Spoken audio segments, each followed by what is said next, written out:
शिक्षक होत्या.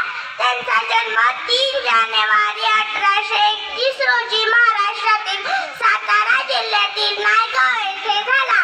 वयाच्या 9व्या वर्षी त्यांचा विवाह थोर समाजसुधारक ज्योतिबा फुले यांच्याशी झाला. त्या काळी स्त्रियांनी शिक्षण घेणे महापाप मानले जाई. अशा परिस्थितीतही ज्योतिबांनी सावित्रीबाईंना लिहायला वाचायला शिकवले. महात्मा फुले व सावित्रीबाईंनी 1848 मध्ये मुलींची पहिली शाळा पुण्यात सुरू केली. पण यांच्या या क्रांतिकारी निर्णयाला लोकांनी विरोध केला. पण यांनी या सगळ्यांना खंबीरपणे तोंड दिले.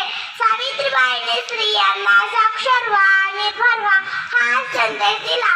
स्त्रियांच्या जीवनात ज्ञानज्योत प्रज्वलित करणाऱ्या सावित्रीबाई समाजापुढे आदर्श होत्या. एवढा बोलून मी माझे भाषण संपवत आहे.